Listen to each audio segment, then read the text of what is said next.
Здравейте, градинари! Днес ще представим нашата градина, която е към момента все още строителна площадка. Ето това, което виждате, всъщност са подготовка за оградата. В тези дупки ще бъдат сложени коловете, основните, на които по-късно ще изградим самата ограда. Решихме една такава красива дървена ограда, съвсем естетически добре изглеждаща и не ангажираща от към без желязо, без цимент, без бетон. Не е това оградата. Но и тази е добре, да. Не е това крайният резултат. Решихме материалите, които ползваме, да са изцяло от мястото. Да. Когато изчистихме терена, останаха доста материали за ограда, за плетена ограда. Ето това е поставянето на самите колове. Те трябва да се нивелират, след това с този чук се набиват, след което ги заляхме с бетон, но това ще видим по-късно в видеото. Бетона няма да го видим в видеото, там не се показва.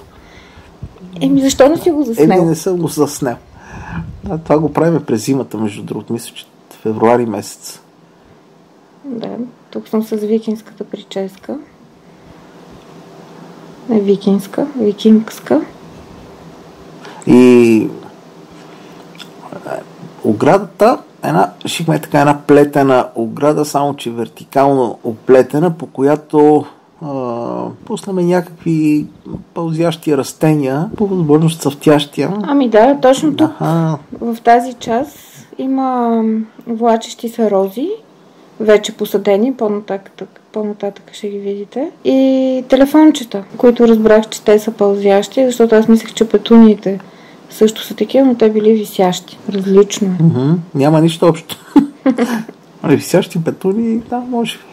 Ами трябва горе да ги горе на такова, как ще ги поливам. Ще го измислим. Така. Бавно става, но в крайна сметка ето.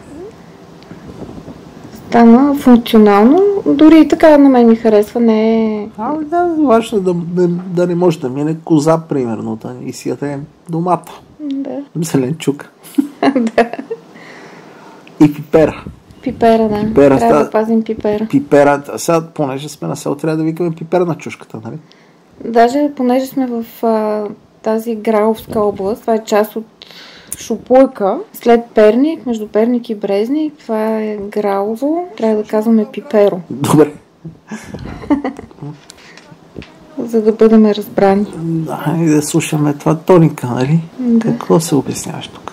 Тук точно обяснявам за петуниите и за телефончетата. Също така имах идея да посадиме боб, ако си спомняш, но ти после даде по-добрата идея за тиквички декоративни. Ако пуснем по тази ограда, ще бъде много приказно. Това е хачо. Хачо, да. Което всъщност е хачико, обаче кратко е хачо. На по-дълго е хачо подмазвачо. Цялото село го харесва и храни. С храна. Което много интересно, не му личи, аз лично съм го виждал за един час, 3-4 души да го хранят. А не е дебел. Ето, един от хранещите хачо. Да, интересно на тази ограда, че може всяка година да съдим поне различни неща. Да. Пълсящи. Да, даже аз сега в момента се сещам, че ако сложиме такива от тези влачещи рози, те ще се оплетат и тя ще стане по-гъста ограда. Сещаш ли се? От клоните. Това е от дробилката. Да, дървесен чипс. И тя да ти кажа, се оказа страхотно съвпадение. Изобщо не очаквах, че от супермаркета ще купим толкова сполучлива дробилка. Тази купчина тук и оттам също половината. Къде има купчина тук? Купчината не е ли по-нищо? Да бе, помня. Мисля, че покажеш купчина, дето я няма. Ето тук беше купчина, огромна купчина. Отклони клечки. А колко време я... Час и нещо. Да. Ама аз мислях, че си излезнат много повече чували с дървета. И сама и 4, там са 5. И е добре.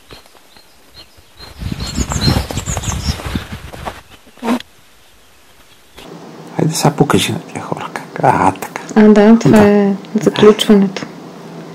Много е хубаво това нещо, че докато контейнера е махнат, Не може не да може се да пусне се машината. включи машината, да. Защото отдолу има достъп до ножовете, които раздробяват материалите и е опасно. Така че добре са го измислили, но въпреки това трябва много да се внимава при работата с тая дробилка. Макар че тя е максимално обезопасена, аз съм очарована от тая малка машинка, защото тя не е някаква огромна дробилка. Вижте колко бързо прибира клоните, но все пак хвърчат някакви неща или самия клон се върти. На мен ми се закачи ръкавицата и тръгна навътре към това. Да, опасно. Затова ключа за изключване там съвсем наблизо.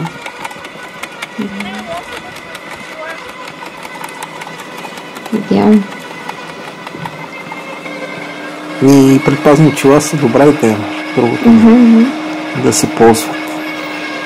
А този дървесен чипс има много приложения, освен за запълване на лехите, отдолу, за мулчиране става, за пътечки, за застилане на пътеки между лехите. А ние имаме доста кални пътеки там на две места. В момента нашата градина е като разкопки в Египет.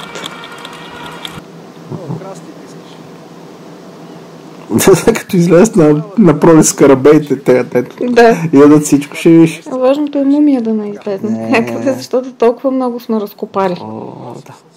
Да. Това ще е една полянка на пролет.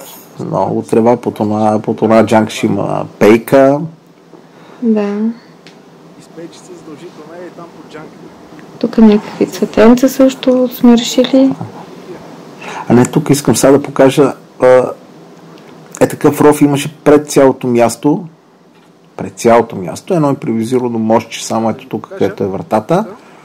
Да. И то ров го направиха едно по-дълго мостче, може би около 7 метра в момента. И е така покрито от това с такива отдолу има бетонни неща, камък, отгоре ще бъде трева в крайния си резултат. Въобще все едно никога не е имало ров. Да.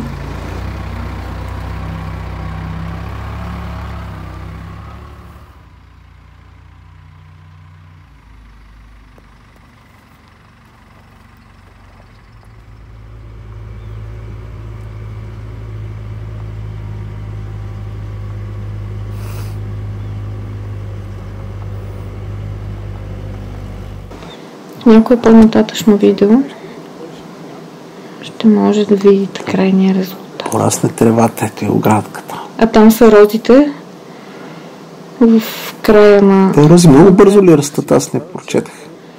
Ами не знам, мисля, че не растат толкова бързо. И тук ние в момента сме в Гърция.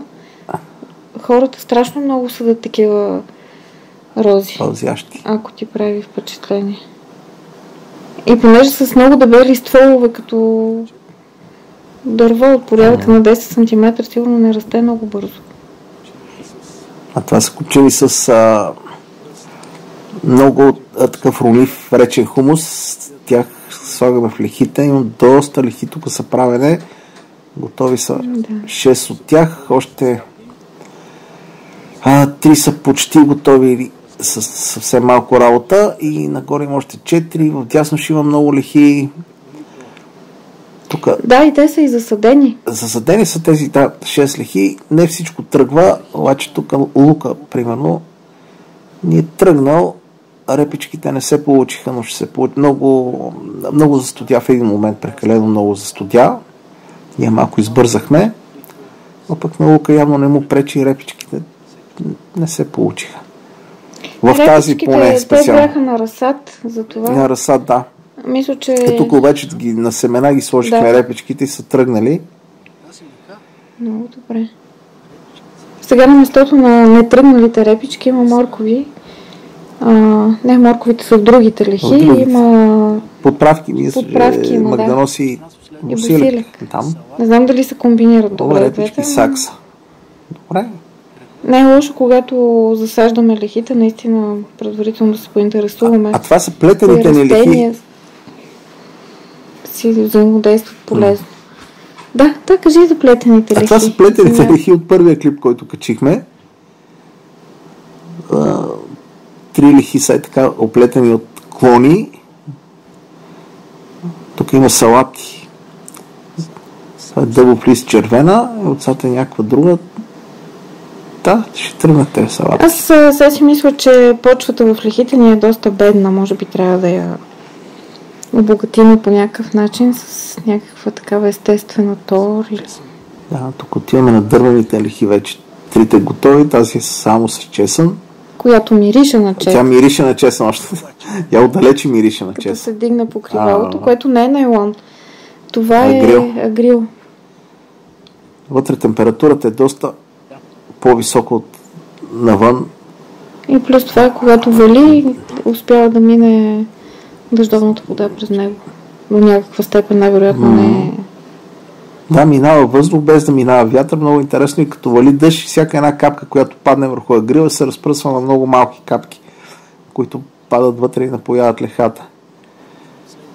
Тук какво имаме? Репички и салати. Не си спомням. Що са тръгнали? Едва. Ще има изненади, понеже в първите 3 лехи тези плетените има етикети и табелки, кое какво е, но в тези няма. Ето тази е много хубава леха, обаче беше много трудно, нали? Ужас, трудно, гледай. Повече няма да правят толкова дълбоки лехи. Ами тя, понеже в неподходящата посока. Именно терена е наклонен и трябваше да ги правя напряко, но там оставаше празно място. Вече ще ги правя напряко, но по-къси. Те са почти подготвени. Това са бидоните са... Так ще да те питам за космическите кораби. Космическите кораби са, това са бидоните, да, за поливната система, която ще бъде капково напоявана от бидон. Там ще има специално видео.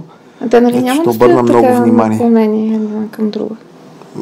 Не мога да ти кажа, може би се привличат, не знам, ще ги изправя по някакъв начин.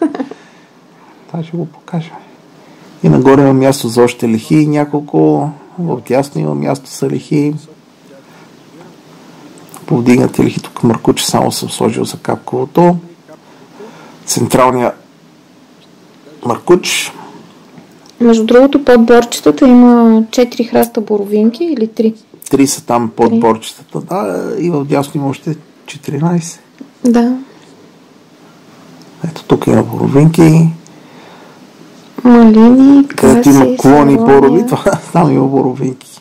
А и защо има клони? За подкиселяват почвата. А боровинките харесват такава почва? Кисела почва, да, там цъфтат и раждат най-добре. Те за това се казват боровинки, сигурно, защото растат под бора. Да, това е задната ограда. Малко трябва да я довършиме. Да, много искахме всичко да е така някакси да се слива с природата. Селско и автентично. Ама не точно селско и автентично, защото нали, се придържахме към идеята да е приказно дори. Приказно. Но се оказа по-дълъг процес, отколкото очаквахме. Пък и не знам дали сте забелязали като градинари от градски тип, които разчитат на уикенда да се грижат за своите градини, че всеки уикенд вали. Преди го бях чувала това от хората, но сега разбрах, че е истина. Тук се вижда наклона на мястото. А лихите по принцип трябва да са изправени, да са водоравни и затова така са криви към мястото. Тук малко импрегнираме дъските.